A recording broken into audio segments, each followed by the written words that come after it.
এবার আমি বক্তব্য রাখার জন্য অনুরোধ করব জনগণ মন অধিনায়িকা ভারতবর্ষের মুক্তি সূর্য মমতা বন্দ্যোপাধ্যায়।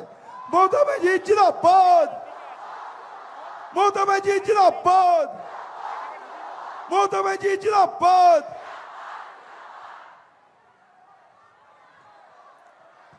ভাতৃপ্রতিম টালিগঞ্জের প্রার্থী অরূপ বিশ্বাস আমার একদিকে, আর একদিকে মলয় যাদবপুরের প্রার্থী।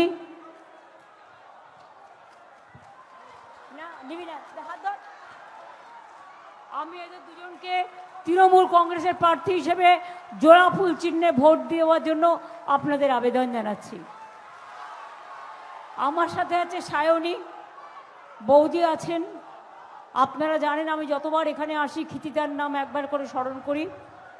বসুন্ধরাও বর্ধমানে পূর্বস্থলী থেকে কন্টেস্ট করছে। আমার এখানে সাউনি সহ সমস্ত কাউন্সিলররা আছেন, চেয়ারম্যানরাও আছেন যাদবপুর কনস্টিটিউয়েন্সি এবং টালিগঞ্জের। সবার নাম না বলে আমি বলবো, আমরা এখনো মনে করি মামাটি মানুষই আমাদের তৃণমূলের সবচেয়ে বড় সম্পদ। যারা নিচে বসে আছেন, আমরা কয়েকজন ওপরে থাকলেও আমরা এক একজন কর্মী মাত্র। আসল মানুষ তো আপনারাই, যারা মাটিকে রক্ষা করেন, যারা ভিতকে শক্তিশালী করেন এবং যারা মানুষকে পথ দেখান। আমি তাদের সকলকে, আমার মা বোনেদের আমার অনেক নমস্কার, আমার প্রণাম, আমার অভিনন্দন জানাবো। প্রবীণদের সকলকে আমার অসামান্য শ্রদ্ধা জানাবো। ছোট ছোট ভাই বোনেদের আমার অনেক অনেক অভিনন্দন ও শুভেচ্ছা। এই গেটগুলো বন্ধ কেন? ও চাবি কার কাছে? গেটগুলো খুলে দাও না। দেখ যদি থাকে চাবি, জানি না আমি। আমার আসলে আসতে একটু দেরি হয়েছে, মা ভাই বোনেরা ক্ষমা করবেন। কারণ আমি গত 1 মাস 3-4 দিন ধরে, 5 দিন ধরে সকাল থেকে প্রোগ্রাম শুরু করি, রাতে শেষ হয়। এবং কল্পনা করতে পারবেন না বাঁকুড়া, বীরভূম, মুর্শিদাবাদ, পুরুলিয়া, ঝাড়গ্রাম, মেদিনীপুর কি রোদের তাপ। প্রায় 50 থেকে 55 লু বয়। ওপরে হেলি থরথর করে কাঁপে টার্বুলেন্সে, হট হট হট ওয়েদারের জন্য। আর নিচে পুরো মনে হচ্ছে লু বইছে। আর তার মধ্যেই আমি বেলা 2টোয় কখনো মিছিল করেছি, কখনো 12টায় মিটিং করেছি, 11টায় মিটিং করেছি। সকাল থেকে শুরু হতো এবং রাত পর্যন্ত। কালকেও আমার বাইরে 2টো মিটিং আছে, তারপরে এসে নিজের এলাকায় করব। পরশুদিনও আমার বাইরে 2টো মিটিং আছে। আমার কোন মিটিং দেওয়া আছে, কালকে তো আমার হাওড়াতে আছে, করে এসে নিজের এলাকায় মিছিল করব। পরশুদিনও আমার কন্যাগড়ে দেওয়া আছে, আর দমদমেও মিছিল দেওয়া আছে। তারপরে আবার নিজের এলাকায় আছে, ববির ওয়ার্ডেও আছে, মিটিং দেওয়া আছে। সুতরাং সব কিছু মিলিয়ে মিশিয়েই করতে হচ্ছে। আমি আমার সমগ্র মা ভাই বোনেদের, আমি মনে করি আপনারা জীবনে অনেক সংগ্রাম করেছেন, অনেক লড়াই করেছেন। আপনারা লড়াকু মানুষ। এই মাটিকে আমি প্রণাম জানাই। আর যে কোনো বড় কাজের আগে এই মাটিটাকে আমি একবার ছুঁয়ে যাই। আপনারা বলতে পারেন এমন কোনো কাজ আছে যেদিন আপনাদের এখানে আমি আসিনি? আমাকে কাউকে বলতে হয় না কি 12 ভূতের মাঠ বলে যে এখানে প্রোগ্রাম দিতে হবে। আমি নিজে থেকে ডেট নিয়ে দিয়ে দিই ঠিক করে। আমার কতগুলো জায়গা ফিক্সড আছে, পার্মানেন্ট 7-8টা, তার মধ্যে এটা একটা। আমি মাটিটাকে ছুঁয়ে যাই। কেন জানেন? আমার জীবনের জয়যাত্রা শুরু হয়েছিল এই মাটি থেকে। এবং মনে রাখবেন, আমি সেটা মনে রাখি, অনেক সংগ্রাম এই মাটি আমাকে উৎসাহ দিয়েছে। অনেক লড়াই, অনেক আন্দোলন, অনেক ভালোবাসা, অনেক শুভেচ্ছা, অনেক শুভকামনা দিয়ে আপনারা আমাকে বরাবরই ভরিয়ে দিয়েছেন। আমি কি করে সেটা ভুলতে পারি বলুন? আমার পক্ষে কি সেটা ভোলা সম্ভব? আমি যতদিন বাঁচব আমি ভুলবো না। জন্মেছিও বাংলায়, মরবো ওই বাংলায়, কিন্তু বাংলাকে ছেড়ে, বাংলার সাথে বিশ্বাসঘাতকতা করে, বাংলার সাথে গদ্দারি করে নিজের স্বার্থে কখনো কোনো কাজ করব না। এটা আপনারা নিশ্চয়ই বিশ্বাস করেন। বাংলার জন্য লড়াই আমার আজকের নয়, চিরকাল। আমি যখন 1984 সালের নভেম্বর মাসে যাদবপুরের সাংসদ হিসেবে জিতেছিলাম, সেদিন যাদবপুরের মানুষ আমার কাছে একটাই কথা বলেছিল। কি বলেছিল? দিদি, আপনি যদি যেতেন আমাদের উদ্বাস্তুদের পার্মানেন্ট সেটেলমেন্টটা করে দেবেন। আমি কিন্তু কথা রেখেছিলাম। আপনারা লিজের জায়গায় যে ফ্রি হোল্ড রাইটসটা পান, এই কৃতিত্বটা আমি পার্লামেন্ট থেকে আদায় করে ছেড়েছিলাম এবং পুরো আইনটাকে বদলে ফেলেছিলাম। যেমন কৃষি জমি জোর করে দখল করা যাবে না, এই আইনটাও আমি 26 দিন অনশন করে সিঙ্গুর নন্দীগ্রামের সময় বদলে দিয়েছিলাম। আর একটা আইন বদলে দিয়েছিলাম। আগে খুব লক আপ ডেথ হতো, কিন্তু লক আপ ডেথ হলেই তার পরিবার কোনো সাহায্য পেত না। সেটার জন্য আমি কিন্তু 21 দিন ধর্ণা দিয়েছিলাম ধর্মতলায়, এবং তারপর তারা কিন্তু প্রতিকার পায়। এখন দেখবেন লক আপ ডেথ একটা দুটো বড়জোর হয়, সেটা হওয়া উচিত নয়, কিন্তু লক আপ ডেথ আর হয় না।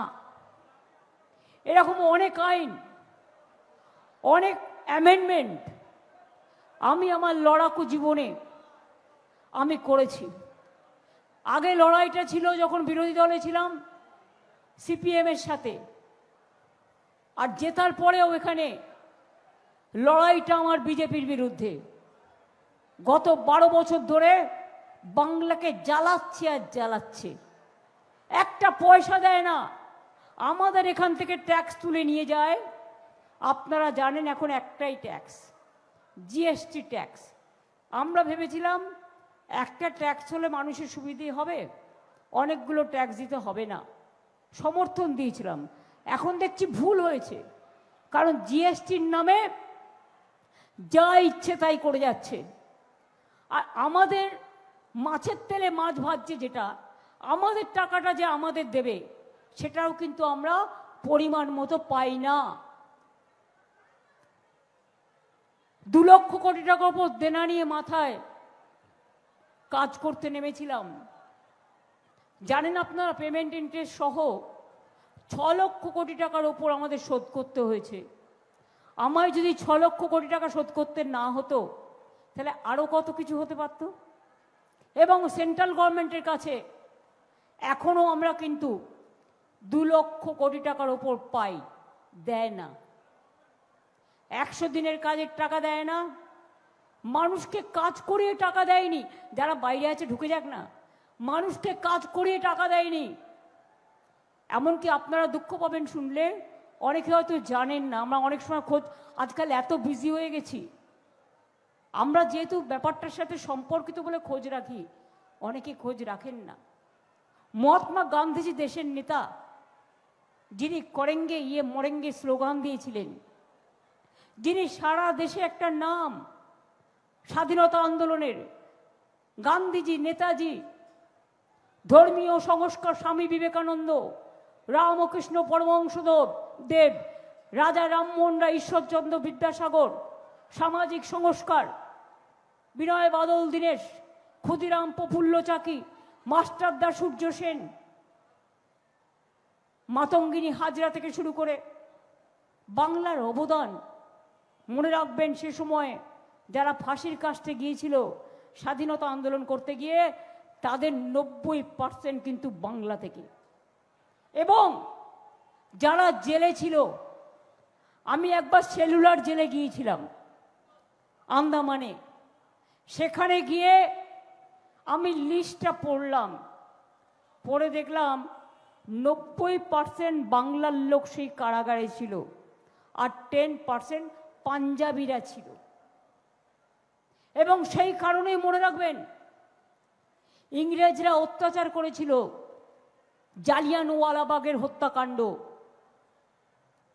যখন বিশ্বকবি রবীন্দ্রনাথ ঠাকুর তার নাইটহুড ত্যাগ করে বলেছিলেন, গান গেয়েছিলেন, এ মণিহার আমায় নাহি সাজে। নিশ্চয়ই আপনারা ভুলে যাননি এই গানটি, কারণ রবীন্দ্রসঙ্গীত, রবীন্দ্র, নজরুল, শ্যামা, অতুল প্রসাদী সবই তো আমাদের ছেলেমেয়েরা গুনগুন করে গায়, হিন্দিও গায়, ইংরেজিও গায়। যেটারই সুর ভালো সেটাই শুনতে ভালো লাগে। আজকাল তো একটু জিগজাগ চলেই, সেটা এই ইয়াং জেনারেশন, যুগ পরিবর্তন হবে, যুগের সাথে সব কিছু বদলাবে, তাতে ক্ষতি কি আছে? আমি পুরাতনও জানবো, আমি নতুনটাও জানবো। নতুনদের যদি গ্রহণ করতে না পারি, তাহলে পুরাতন নতুনের মধ্যে সেতু বন্ধন হবে কি করে? মানুষ হয়েছি, জন্মেছি, জন্মিলে মরিতে হবে, অমরকে কোথা কবে। একদিন তো সবাইকেই চলে যেতে হবে। যখন জন্মেছিলাম তখনও এসেছিলাম একা, যখন চলে যাব তখনও চলে যাব একা। কিন্তু আমাদের পরবর্তী আমি 3টে জেনারেশন তৈরি করে দিয়েছি, যারা আগামী দিন মানুষের জন্য লড়াই করবে, মানুষের জন্য কাজ করবে, এবং তারা মানুষের পাশে দাঁড়াবে, সাথে থাকবে।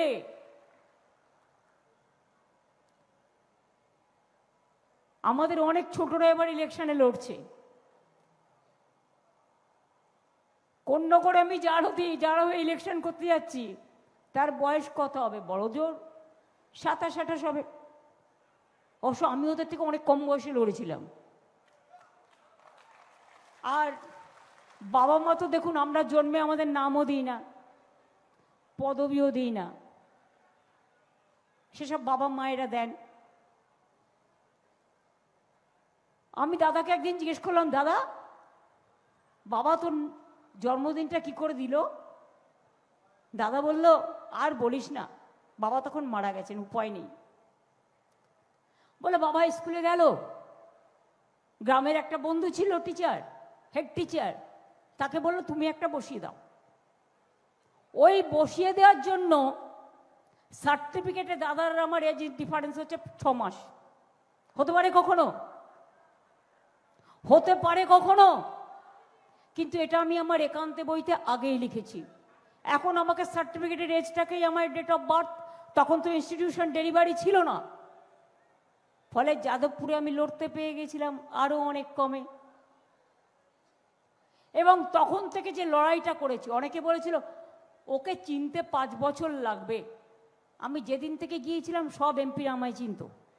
আর মনে রাখবেন, তখন আমি যখন যাই, রাজীবজি প্রাইম মিনিস্টার হয়েছিল, আমরা 4 জন পার্লামেন্টে 365 দিনের মধ্যে যতদিনই হতো 24 ঘন্টা বসে থাকতাম, একেবারে স্কুল গার্লের মতো, কলেজ স্টুডেন্টদের মতো, আর 4 জন চিৎকার করতাম, মানে শুধু ঝগড়া করতাম। তখন সিপিএম স্ট্রং ছিল, ফাইন্যান্স মিনিস্টার ছিলেন একবার ভিপি সিংজি। সিপিএম কোয়েশ্চেন করেছে, ভিপি সিংজি বলছে your direct reply will be from Mamata. তার মানে বুঝতে পারছেন, 2 দিনেই আমায় চিনে গেছিল। আমি হাত তুলতাম, আমায় দিত না। আমি দেখছি উদ্বাস্তুটা ডিসকাশনই আসছে না, কি করি? 2-1 জনকে বললাম, এ তো দেই না। আর আমরা কেউ ইংরেজি মিডিয়ামে পড়ে আসিনি যে ফ্লুয়েন্ট আমেরিকান কনসেপ্ট, আমেরিকান মানে এতে বা ব্রিটিশ ল্যাঙ্গুয়েজ বলবো। আমরা সবাই বাংলা মিডিয়াম স্কুলে পড়েছি, সাধারণ স্কুলে, যেমন আমার মতো অনেকেই পড়েছেন। তো একদিন স্পিকারকে বললাম, এভরিডে আমি raising my hands, you are not allowing me.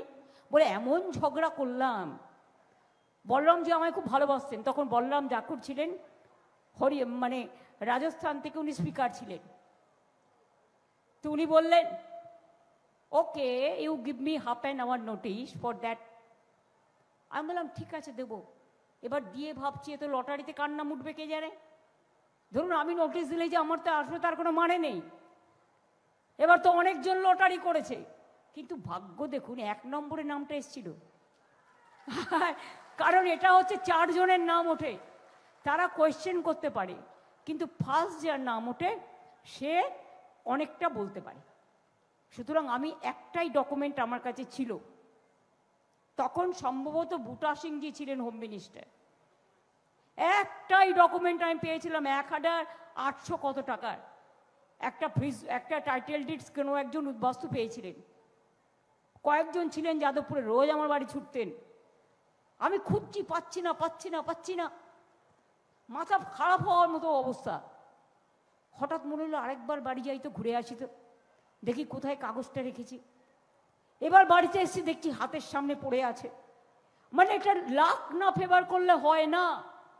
কখনো কখনো দেখবেন লাক ফেভার করে, আর কখনো কখনো দেখবেন যতই খুঁজুন কিছুতেই খুঁজে পাবেন না। পেয়ে গেলাম, ব্যাস, তারপর বাজি মাত করলাম এবং আদায় করে ছাড়লাম। তারপরে বুটা সিংজি এসছিলেন, আমাকে শুধু বললো, মমতাজি ও जो चीफ मिनिस्टर तो ज्योति बासु है, हमको पहले যাদবপুর जाने बोल रहा है, हम तो होम मिनिस्टर है। एखनकार एरा किन्तु सब माने ना। तखन আমি বললাম ठीक है, कोई दिक्कत नहीं है, आप जाओ যাদবপুর में देके आओ, उसका बाद मैं जो बोलेगा वो करना पड़ेगा। তারপরে ওনাকে নিয়ে এলাম আমার নিজের এলাকায়। সুতরাং এসব ঘটনা ইতিহাস, কিন্তু মনে রাখতে হবে এই ঘটনাগুলো ঘটেছে। এরকম অনেক ঘটনা। আজকে আমরা উদ্বাস্তুকরণী প্রত্যেককে তার নিঃশর্ত জমির দলিল দেওয়ার জন্য আমাদের আইন পাশ হয়ে গেছে, যে প্রত্যেকে যদি ইন্ডিভিজুয়াল পার্টটাও না পেয়ে থাকে, তার কলোনিটাকে পুরো করে দিচ্ছে পার্মানেন্ট রেসিডেন্সিয়াল, যেটা আপনাদের ফ্রি হোল্ড রাইটস। তার মানে তার ঠিকানা কোনো দিনও হারাবেন না। আর এটা আমি একটা নামও দিয়েছি, নামটা কি দিয়েছিলাম রে? ও স্থায়ী ঠিকানা। আর যত স্ল্যাম এরিয়া আছে, এই যে হাদাই ভোদাই রে এসে বলছে না, ममता जी तो कलकत्ता को झुपड़ी बना दिया, हमला आपने क्या किया? तो झुपड़ी नहीं रहेगा, उद्वास्तु नहीं रहेगा, गरीब लोग नहीं रहेगा, दुकानदार नहीं रहेगा, हकार नहीं रहेगा, मजदूर नहीं रहेगा, तो खाएगा का? সবাই কি বড় বড় জিনিস করতে পারে? ছোট ছোট তো অনেক গরিব লোকও আছে, তাদেরও তো দেখতে হবে। তার নামই তো ভালোবাসা। সবাইকে সমান চোখে দেখব। আমি স্ল্যাম এরিয়া বলি না এখন, ওদের বলি উত্তরণ। প্রত্যেকটা স্ল্যাম এরিয়ার নাম দেওয়া হয়েছে উত্তরণ। যতগুলো ওয়ার্ড ছিল, যে ওয়ার্ডগুলো মানুষকে অসম্মান করার ওয়ার্ড, সেই ওয়ার্ডগুলো চেঞ্জ করে আমরা শুভ ওয়ার্ড দিয়েছি, যাতে মানুষ তার আত্মমর্যাদাটা সুন্দরভাবে লড়াই করতে পারে। আজকে শুনছিলাম, দেখবেন ইলেকশনের দিন হলেই আমোদি প্রমোদি বাবুরা মিটিং করে আর পুরো ভুল বকে যায়, মিথ্যের ফুলঝুরি রটিয়ে যায়। আমি আগে দেখতাম একটা চেয়ার কখনো মিথ্যে কথা বলে না। চেয়ারের একটা কনস্টিটিউশনাল পজিশন আছে, চেয়ার কখনো কাউকে ডিসরেসপেক্ট করে না, আর চেয়ার মিথ্যের ফুলঝুরি বলে না। কিন্তু প্রবলেমটা কি জানেন? আমি যদি আপনার কাছে কোনো এক্সাম্পল দিই, আমি সেটা ক্রস চেক করে দিই, কিন্তু এরা কি করে বলুন তো? ওই যে গান আছে না, চোখে চোখে কথা বলো, মুখে কিছু বলো না। এদের পাশ থেকে বিজেপি নেতারা বলে যায়, কানে কানে কথা বলো, সত্য কিছু বলো না, যা পাচ্ছে বলে যাচ্ছে, আবোল তাবোল বকে যাচ্ছে। দুপুরবেলা এসেই বললো, আরে ঝালমুড়ি হবে, আগে ভেলপুরি হোক, ভেলপুরির পরে ঝালমুড়ি হবে, দাঁড়াও, ওটা তো ঘরের ভাষা। बोले गए देखना, देखा कितना शांति से लोगों ने वोट दिया, এটা তোমার কৃতিত্ব। তুমি ওখানে দাঁড়িয়ে আমার বলছো বাংলা নাকি জ্বলছে, লজ্জা করে না? দুমুখো সাপ, এক জায়গায় বলছো তুমি জ্বলছে, আর এক জায়গায় বলছো বাংলায় অশান্তি চলছে। কি মা ভাই মা বোনেরা, আপনারা রাস্তায় বেরোতে পারেন না? উত্তরপ্রদেশ হলে পারতেন, বিহার হলে পারতেন। বলুন না, নওদাটা কি সামলাতে গিয়ে মেয়েদের উপর কি অত্যাচার করেছেন? এখানে এইসব ভাষণ না দিয়ে মণিপুরে গিয়ে একটু দিন না, হোম মিনিস্টার বলছে আমি 29 তারিখ পর্যন্ত এখানে থাকবো, ভোটের জায়গায় থাকতে পারবে না। নিয়ম হচ্ছে you are outsider, you are not the voter of Bengal, you must know the rules. গায়ের জোরে নাকি সবকিছু? ওয়াশিং মেশিনকে কিনে নিয়েছো বলে যা ইচ্ছে তাই করবে। 90 লক্ষ লোকের নাম কেটেছো, তা সত্ত্বেও দেখো যারা ভোট দিত না তারাও আজকে ভোট দিতে রাস্তায় নেমেছে। আর ওই ভোটে আমরাই জিতবো, অন্য কেউ নয়।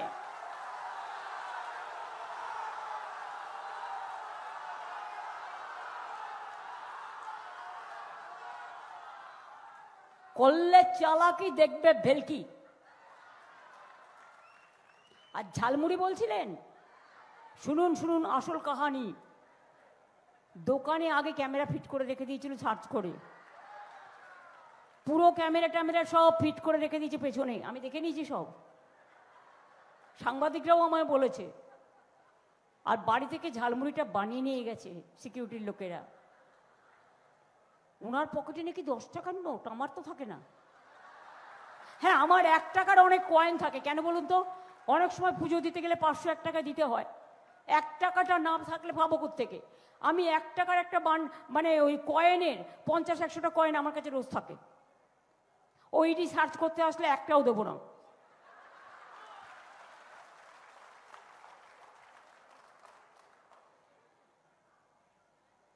ওটা ঝালমুড়ি নয়। আবার বলছে ঝাল লাগ গিয়া সবকো। আমি বলি ঝাল আর দেখেছো কি?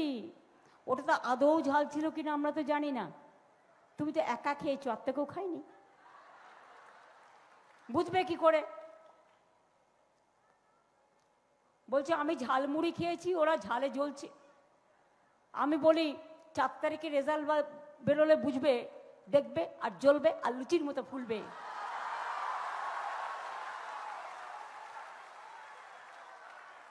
বাকি কি আছে একটা নির্বাচনে? মিলিটারিকে নিয়ে এসছে, মিলিটারি সাজোয়া গাড়ি নিয়ে এসছে, ওখান থেকে ইডি নিয়ে এসছে, সিবিআই নিয়ে এসছে, ইনকাম ট্যাক্স নিয়ে এসছে, সিআইএসএফ এর 2 লক্ষ নিয়ে এসছে, পুলিশ গটগট করছে, বিএসএফ এর, আইটিবিটি, সিআরপিএফ, 19 রাজ্যের সব বিজেপি নিয়ে এসছে বহিরাগত গুন্ডাগুলোকে। আর আমাদের পুলিশ তো আমার হাতে নেই, এখন সব কেড়ে নিয়েছে। আজকে না 6 মাস আগে থেকে এসআইআর নাম করে সব নাকি ইলেকশন কমিশনের আন্ডারে। ওনার একটাই কাজ, ওনাদের নেই কাজ তো খই ভাজ। নামটা বলতে আমার ভালো লাগে না, কেন বলবো বলুন? ওরা ভালো থাক, সুখে থাক, আরো সুস্থ থাক, আরো দীর্ঘজীবী হোক, আরো বড় বড় রাজপোষ পাক। মনে রাখবেন, যারা প্রশাসনে কাজ করে তাদের একটা সিস্টেম হচ্ছে নিরপেক্ষ থেকে কাজটা করতে হয়। আমি এরকম একপক্ষ washing machine, BJP vanish washing machine, voter vanish washing machine আমি কখনো আগে দেখিনি। আমিও তো 7 বার আপনাদের দয়ায় এমপি হয়েছি, 4 বার মিনিস্টার হয়েছি সেন্ট্রালে। সারা ভারতবর্ষ আমি জানি। আমার কাছে অ্যাসেম্বলিটা মনে হয় ছোট, তার কারণ হচ্ছে এটা কন্ট্রোল করতে আমার 1 সেকেন্ড লাগে। পার্লামেন্ট আমি কন্ট্রোল করেছি অনেকবার রেল বাজেট করে, আমি জানি। সেই রেল বাজেটও তো উঠিয়ে দিয়েছে নেতাজি সুভাষচন্দ্র বোসের ইন্ডিয়ান ন্যাশনাল আর্মি, উঠিয়ে দিয়েছে ন্যাশনাল প্ল্যানিং কমিশন। গান্ধীজির নাম বদলে দিয়েছে 100 দিনের কাজ থেকে। যেদিন বদলেছে তার 2 ঘন্টার মধ্যে আমি 100 দিনের কাজে বাংলায় নাম দিয়েছি মহাত্মাশ্রী। যাও, পারলে দেখে নাও, পারলে বুঝে নাও। এভাবেই শ্রদ্ধা জানাতে হয়। এসআইআর নাম কাটলো কেন আপনারা আমাকে বলুন, কোনো যুক্তি আছে? এর আগে এনআরসি করেছিল আসামে, 6 বছর টাইম লেগেছিল, 2-1 হাজার কোটি টাকা খরচাও হয়েছিল। এক্সাক্ট ফিগার টাইম মনে আমি জানি না এখন। কতজন বাদ গিয়েছিল ওইটুকু স্টেট দূরবীন দিয়ে দেখা যায়। 19 লক্ষ লোকের বাদ দিয়েছিল এনআরসিতে। তার মধ্যে 13 লক্ষ ছিল হিন্দু আর 6 লক্ষ ছিল মুসলমান। আর এবারেও যে 90 লক্ষ ভোটার বাদ দিয়েছে, তার মধ্যে মনে রাখবেন 60 লক্ষ হিন্দু আর 30 লক্ষ মুসলমান। কি প্রয়োজন ছিল ভোটের আগে?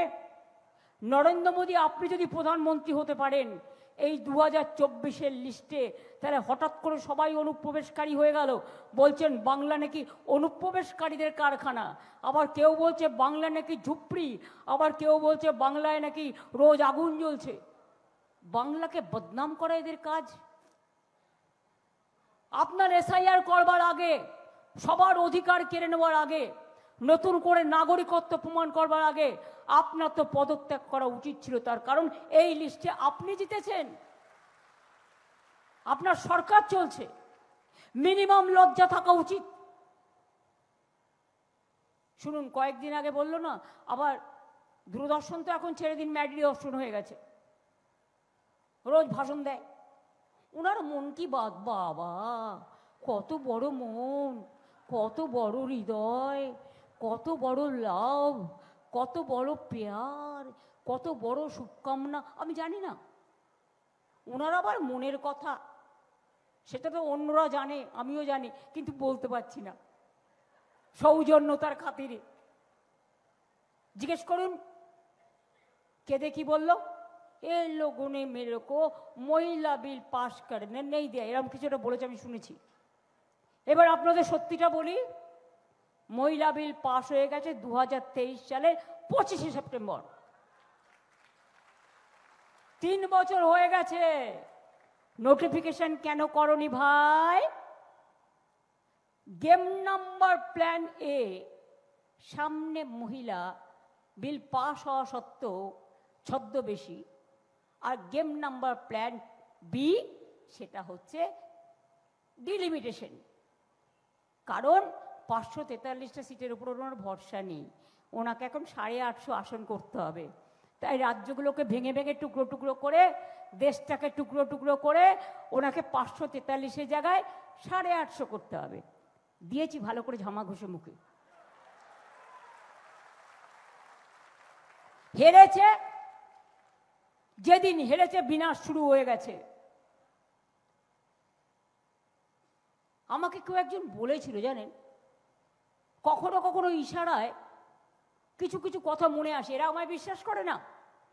জিজ্ঞেস করুন, আমি বলেছিলাম 2026 থেকে ওদের পতন শুরু হবে। অনেককে বলেছিলাম অফিসিয়ালি, জানি না কেন বলেছিলাম, আমার ধারণাও ছিল না, সিরিয়াসলি বলছি। কিন্তু দেখলাম পতন তো শুরু হয়ে গেছে। 2026 সামলাতে পারবে কিনা আই এম ইন ডাউট। বাংলাকে টার্গেট করলে আমরা দিল্লিকে টার্গেট করি, এটা মাথায় রাখবেন।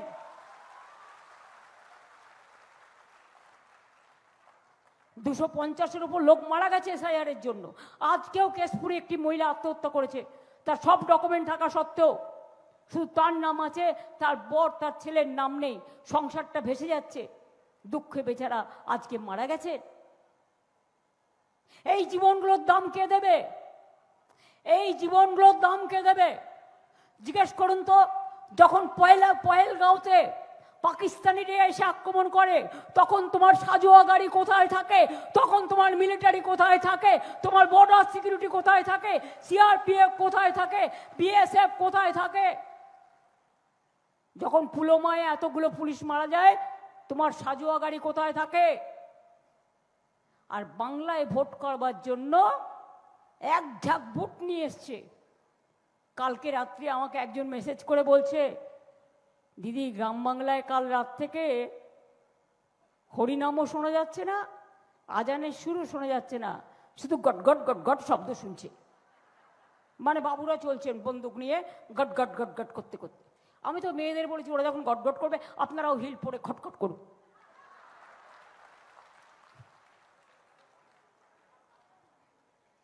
যা ইচ্ছে তাই করে বেড়াচ্ছে। বাংলার উপরে এত রাগ ভাই কেন আমি বুঝি না। বাংলার লোক বাইরে গেলে মারছে, বিহারে গেলে মারছে, ইউপিতে গেলে মারছে, উড়িষ্যাতে মারছে, আমাদের ডেড বডি নিয়ে আসতে হচ্ছে যারা কাজ করতে যায়। বারণ করছি বারবার করে যে এখানে চলে এসো, এখানে অনেক কর্মসংস্থানের সুযোগ আছে। মোদিজি বলেছিলেন 1 বছরে 2 কোটি করে বেকারের চাকরি দেবো। যদি আমি ভুল হই আপনারা আমাকে বলবেন আপনি ভুল বলছেন, আর যদি আমি কারেক্ট হই তাহলে আপনারা বলবেন ঠিক ঠিক ঠিক। বলেছিলেন কি বলেনি? প্রতি বছর 2 কোটি লোকের চাকরি দেব। তাহলে আজকে 12 বছরে কত চাকরি দেওয়ার কথা?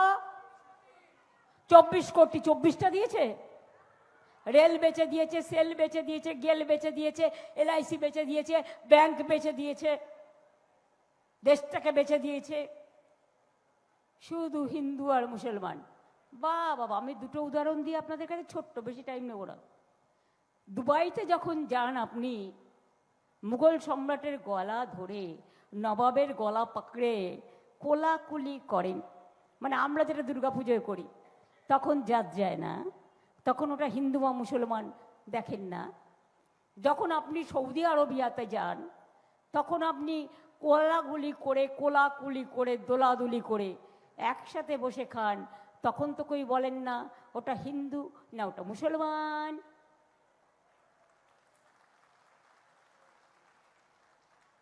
পয়েলগাঁও ঘটনার পরেও ইন্ডিয়া টিম গেছিল পাকিস্তানে খেলতে, গেছিল কেউ গায়নি, বলে হাত মেলায়নি, পা তো মিলিয়েছে। বলুন আপনারা যুক্তি কথা, একটা গেছে খেলোয়াড়, আমার কোনো আপত্তি নেই, যত যাবে ভালো, কিন্তু বলবে কেন মিথ্যে কথা? বলছে হাত তো মেলায়নি। সুনীল গাভাস্কর ভালো বলেছিলেন, যেটা গভর্নমেন্ট অফ ইন্ডিয়া পারমিশন দিয়েছিল, আমি দেখেছি ওনার স্টেটমেন্ট, সেই জন্য গেছিল। ইলেকশনের জন্য দিল্লি থেকে এলো হাদাই আর ভোদাই, সাথে এলো ইডি সিবিআই, ইনকাম ট্যাক্স থেকে শুরু করে NIA, আর তৃণমূলের সবাইকে গ্রেপ্তার করো, কারণ ভোটটাও নাকি মিলিটারি দিয়ে দেবে, ছাপ্পা মেরে দেবে। আজকে বিকেল থেকে রটিয়েছে, মানে এই ভ্যানিশ ওয়াশিং কমিশনের অফিস থেকে বেঙ্গলের কি রটিয়েছে, প্রেসের কাছে খাওয়াচ্ছে খাওয়াচ্ছে খাওয়াচ্ছে, ওরা তো খাওয়ায়। আর প্রেস আমাকে বলে দেয়, প্রেস আমাকে বললো দিদি জানেন এরম বলছে 4টের পর থেকে নাকি এত গন্ডগোল হবে বীরভূম, মুর্শিদাবাদ, মালদায়, কেউ আর ভোট দিতে বেরোতে পারবে না। আমি সঙ্গে সঙ্গে সবাইকে অ্যালার্ট করলাম। নিজেই বলছে অশান্তি হবে। কেন অশান্তি হবে? 2 লক্ষ পুলিশ থাকবার পরেও, আর আমাদেরগুলোও তো আছে, কিন্তু আমাদের লোক একটাকেও রাখেনি, মানে যাদের দিয়ে আমি কাজ করাতাম। এখন যারা আছে তারা ওদের লোক, তাতে আমার কিছু যায় আসে না, কারণ ভোটটা পুলিশও দেবে না, মিলিটারিও দেবে না, ভোটটা মানুষ দেবে। আমি মানুষকে বিশ্বাস করি।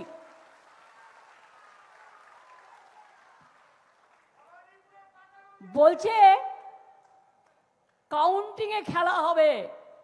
একজনের মেসেজ আমার কাছে এলো, একটা অফিসারের, ওরা তো জানে না আমি কোথার থেকে পাই। আরে ভাই, আমারও তো কিছু বন্ধু বান্ধব আছে ভাই, ওয়েল উইশার আছে, পাঠিয়ে দেয়।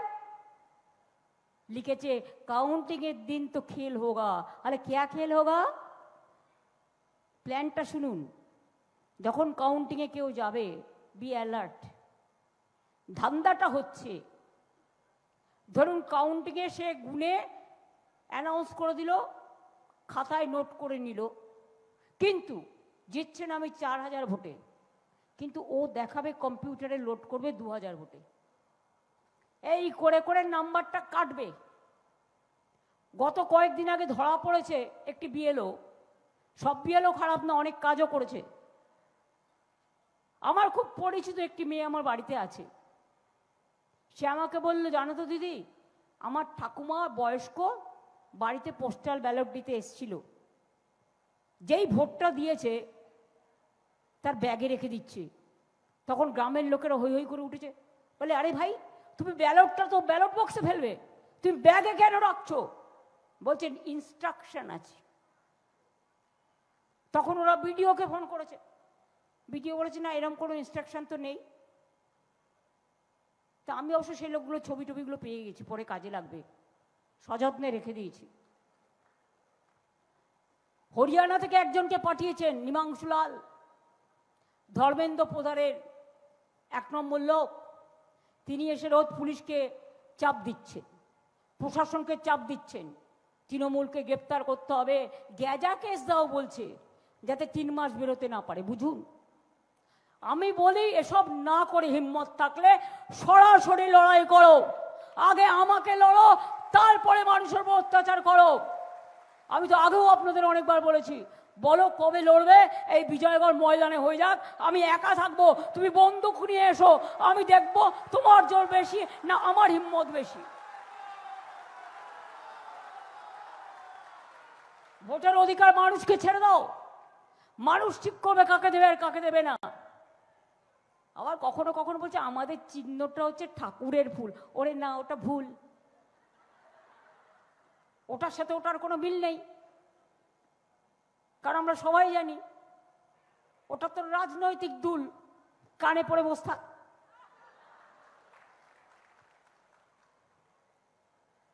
সারাক্ষণ রাজনীতি করা, আমাকে যা জ্বালিয়েছে এবারে না, মানে বিশ্বাস করতে পারবেন না। এমনকি আমার নিজের বিধানসভা কেন্দ্র একটা মিটিং করার পারমিশন চেয়েছিলাম, ছোট্ট একটা গলিতে।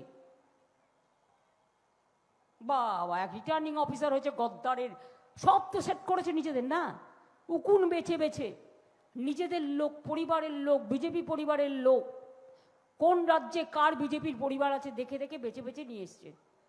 বাংলায় যারা কাজ করতে সব বাদ দিয়ে দিয়েছে। সে বলছে না তো পারমিশন তো হবে না। আপনার তাই এখন তুমি আমাকে বলছো পারমিশন হবে না, পরে আমি যদি বলি নো অ্যাডমিশন,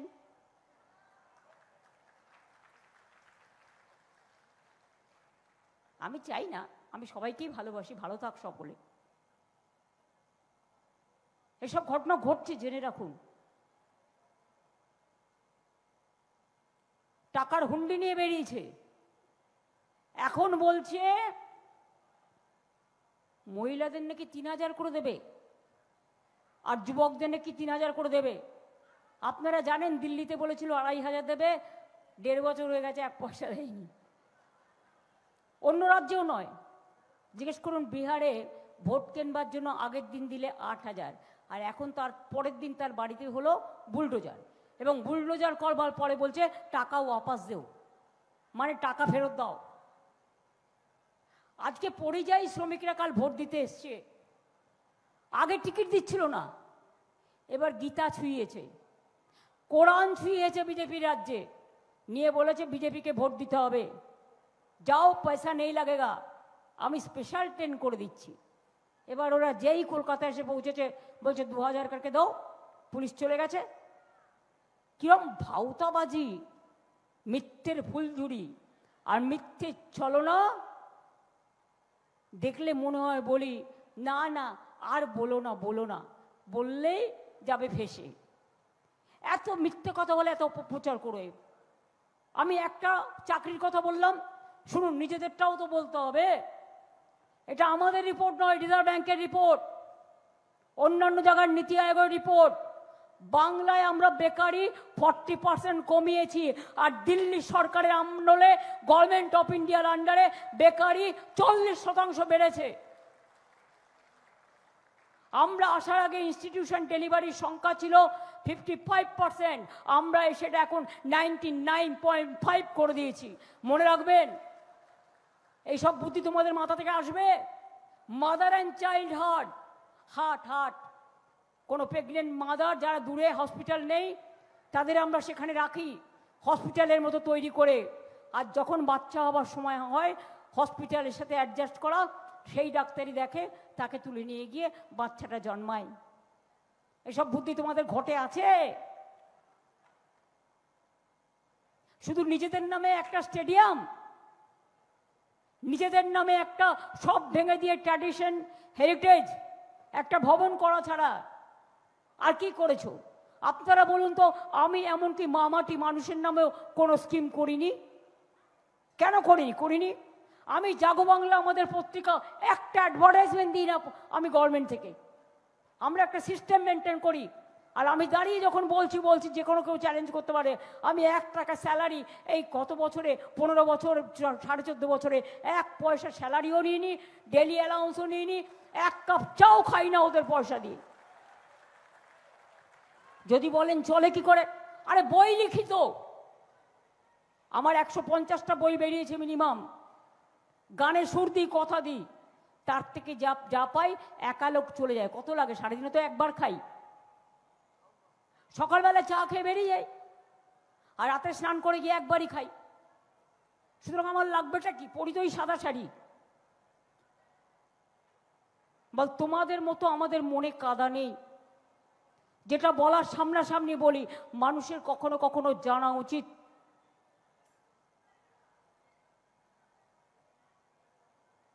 তাই আপনাদের বলতে চাই, ওরা ঢাল, তরোয়াল, গুন্ডা, টাকা, ভান্ডার সব নিয়ে বেরিয়েছে। আমাদের 4টে প্রতিশ্রুতি। আগের বারে বলেছিলাম লক্ষ্মীর ভান্ডার করে দেব, 500 টাকা দিয়ে শুরু করেছিলাম, 500 এবং 700 করেছিলাম কি করিনি? আমরা যেটা বলি সেটা করি।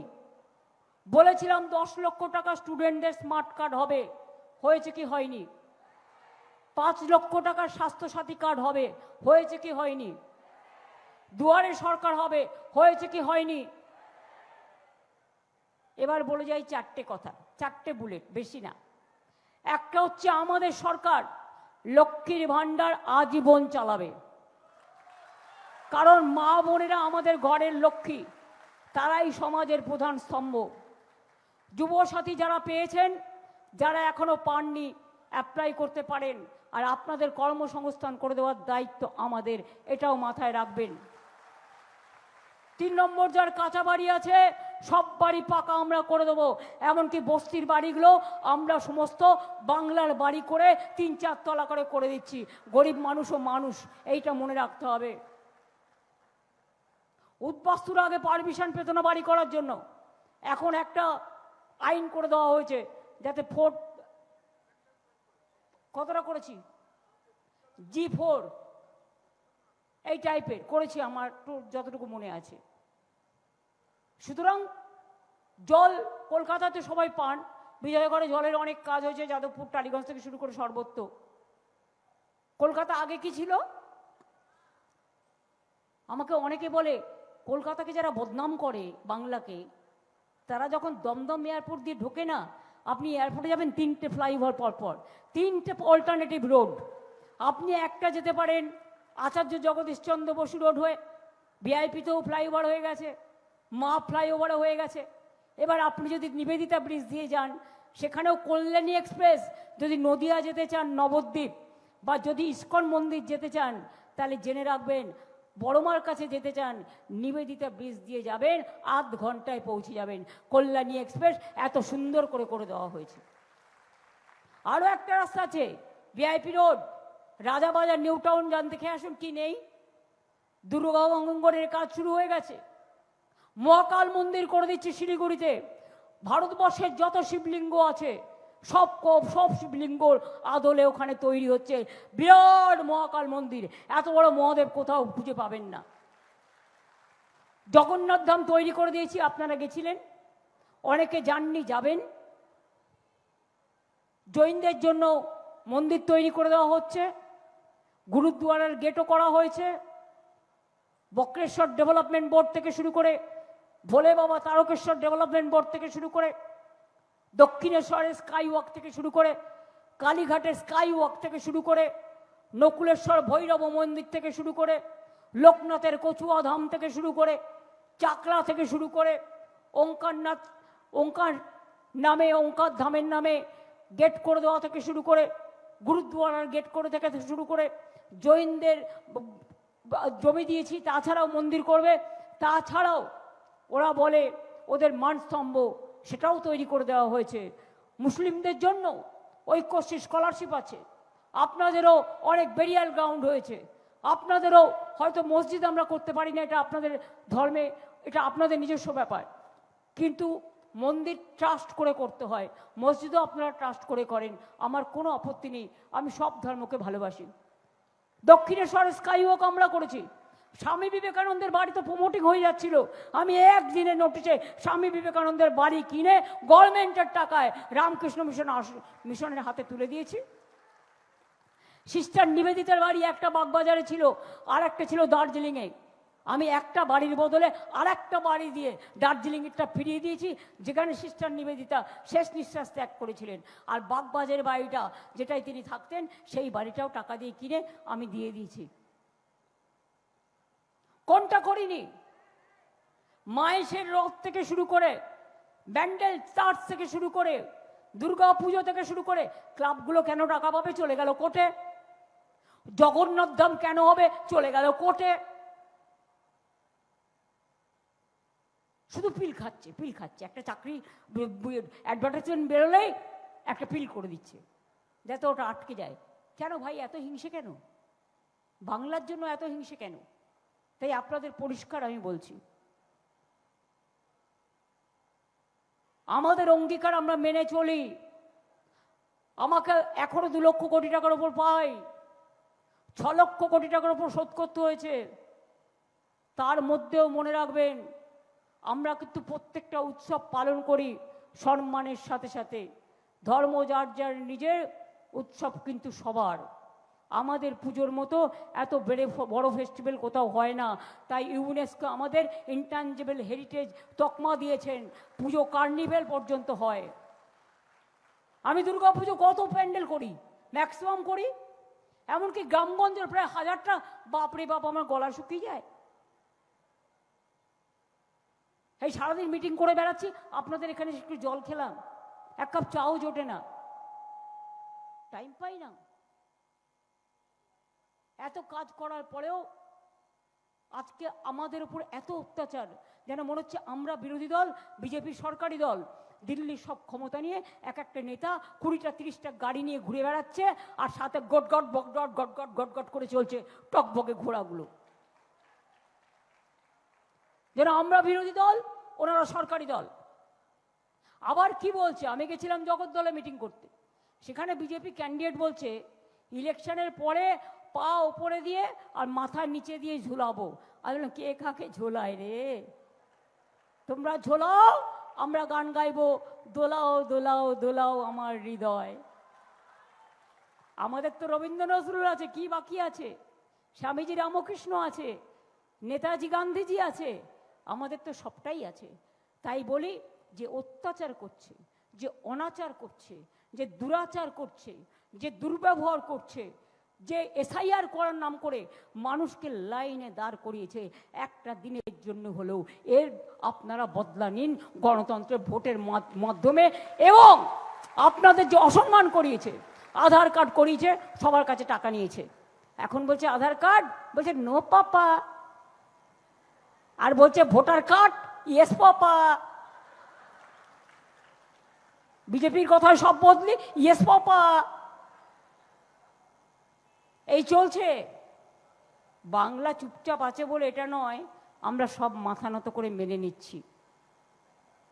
ইলেকশন কাউন্টিংও অনেক গড়বড় করবে, প্ল্যান করেছে প্রথম থেকে দেখাবে। গদি মিডিয়া তো আপনারা জানেন, সাংবাদিকদের দোষ নেই, ওদের শিখিয়ে দেয় সকালবেলা, তুমি সার্ভে রিপোর্টে এটা দেখাবে, সব বলে যাচ্ছে। ওটা কিন্তু বিজেপির সার্ভে, ওদের সার্ভে নয় কোনো টিভি চ্যানেলের। সবাইকে ধমকায়। এবার সকাল থেকে বলতে শুরু করবে বিজেপি জিতছে জিতছে, আমাদের কর্মীদের মনোবল হারাবার জন্য। মানুষের হারতে পারে না তৃণমূল। আমি পরিষ্কার আপনাদের বলেছি, আজকেই আমরা জিতে বসে আছি।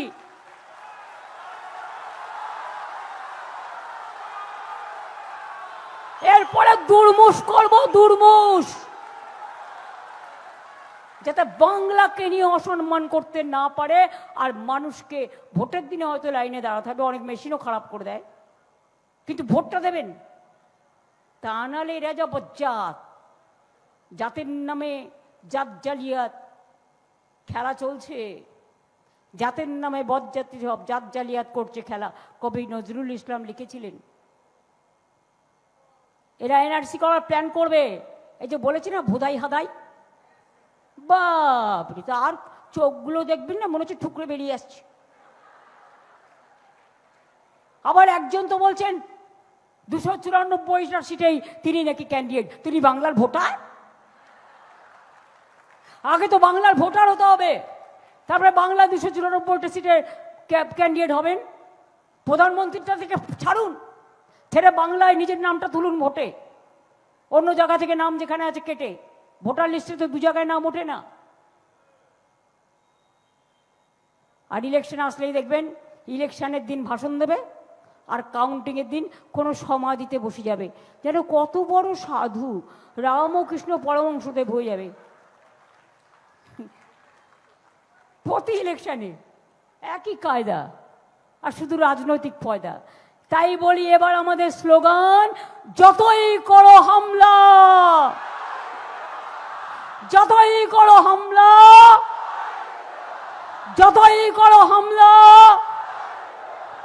যতই করো হামলা, তৃণমূল জিতবে বাংলা, জোড়া ফুল জিতবে বাংলা, বাংলা জিতবে বাংলা।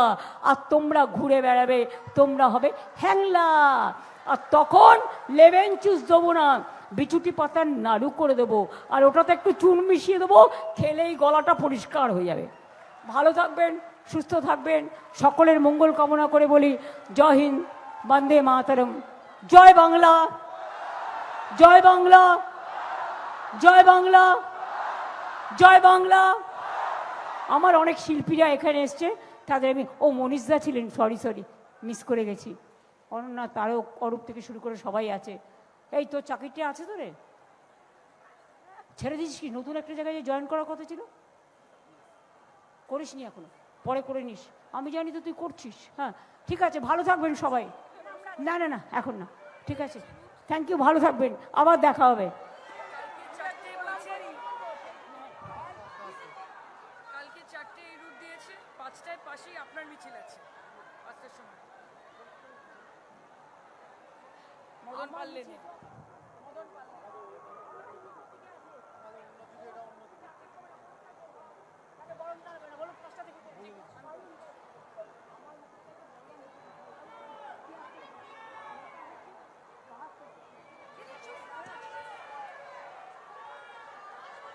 আবার দেখা হবে, শুভনন্দন সবাইকে।